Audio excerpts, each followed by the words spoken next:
২৫ ফেব্রুয়ারি ২০০৯ ঢাকার কেন্দ্রস্থলে পিলখানার নিষ্প্রাণ বাতাসে ভেসে আসে আতঙ্কের ঘ্রাণ।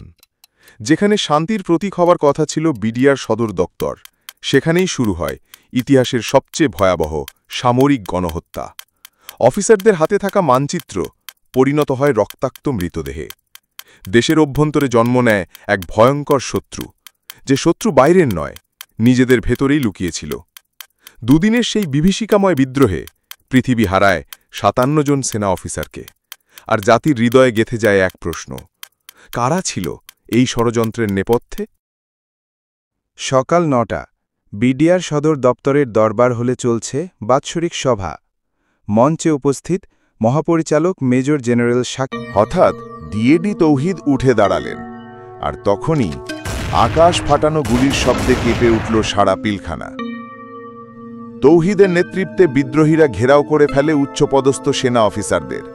প্রতিটি অফিসারকে ধরে এনে বন্দী করা হয়, কেউ গুলিতে, কেউ রডের আঘাতে, কেউ বেয়োনেট গিয়ে খুঁচিয়ে খুঁচিয়ে। নিহত হন দেশের সেরা অফিসাররা। মেজর জেনারেল শাকিলকে গুলি করা হয় তার স্ত্রীর সামনেই। তারপর স্ত্রীকেও হত্যা করে লাশ ফেলে দেওয়া হয় খালে।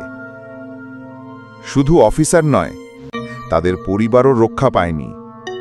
এক শিশু চোখের সামনে দেখছে বাবার মৃত্যু, এক মা আটকে পড়ে বিদ্রোহীদের মাঝে।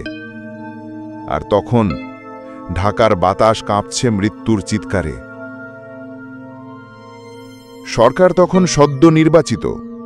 প্রধানমন্ত্রী শেখ হাসিনা চান শান্তিপূর্ণ সমাধান, কিন্তু সেনাবাহিনীর ভিতরে প্রবেশের অনুমতি চেয়েও পায় না। ২ দিন ২৫ ফেব্রুয়ারি লাশের ওপর দিয়ে সময় গড়ায়।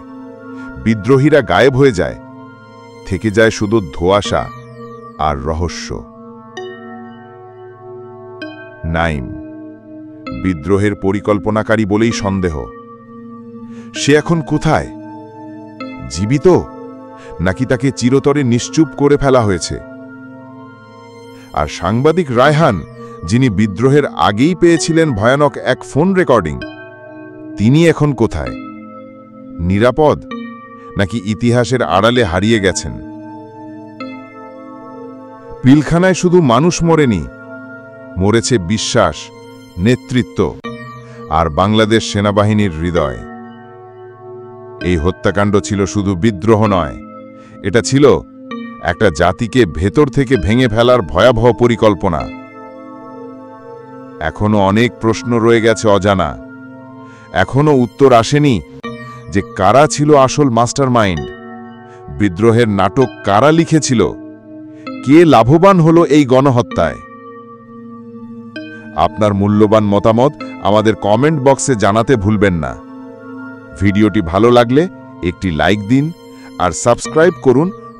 পাশে থাকুন, কারণ সত্য কখনো চাপা থাকে না।